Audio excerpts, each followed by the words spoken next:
आज की कहानी एक ऐसे युवक की है जिसके मन में एक जलता हुआ सवाल था जो उसकी नींद उड़ा देता था।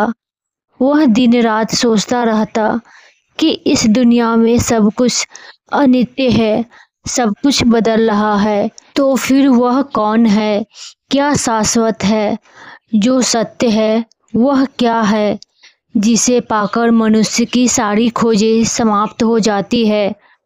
यह युवक था अष्टावक्र।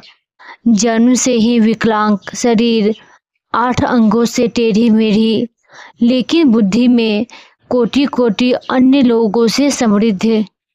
एक दिन वह सीधे राजा जनक के दरबार में पहुंच गया। दरबार में विद्वानों की भीड़ थी, सबसे शाश्वत में लीन थे। अष्टावक्र ने प्रवेश किया तो कुछ लोगों ने टेढ़े शरीर को देखकर उपहास किया, किंतु अष्टावक्र के चेहरे पर अद्भुत प्रकाश था, वह एक अटूट विश्वास। उसने राजा जनक से कहा, हे राजन, मैं आपके सभी विद्वानों से आशास्त्र करना चाहता हूँ। मैं जानना चाहता हूँ कि आप स्वयं ज्ञानी पुरुष हैं, पर आप मेरी परीक्षा ले। एक विद्वान ने खड़ा होकर पूछा, अष्टावक्र, तुम्हें सत्य का ज्ञान है तो बताओ, आत्मा और परमात्मा क्या है?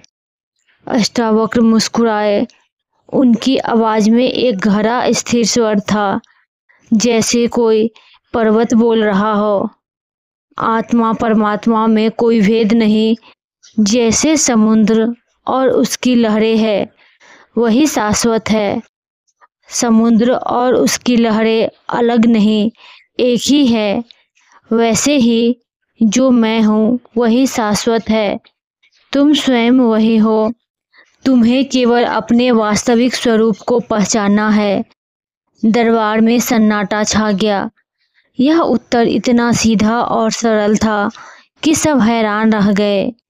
और यहीं से शुरू होता है वह गाथा, माया को ठगना सीखो, माया पे विजय पाओ। अष्टावक्र बोले, यह संसार एक स्वप्न के समान है। इसमें सुख है, दुख है, जन्म है, मृत्यु है, लाभ है और हानि है, किंतु जागरण की अवस्था में यह सब कहाँ रह जाता है। वैसे ही जब तुम अपने वास्तविक स्वरूप को जान लेते हो तो सारा खेल माया का प्रकट होता है, वास्तविक नहीं।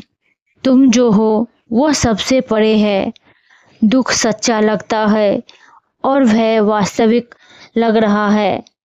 इनसे कैसे मुक्त हुआ जाए? अष्टावक्र, हाँ राजन, तुमने सही पूछा, यही तो मूल स्वरूप है।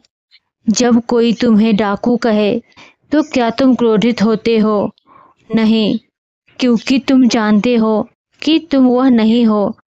तुम्हें शरीर, मन या इंद्रियों का बंधा हुआ कहे तो तुम क्रोधित मत होना, क्योंकि तुम जानो कि तुम शुद्ध चैतन्य आत्मा हो। वीडियो अच्छी लगी तो लाइक, शेयर एंड चैनल को सब्सक्राइब करें।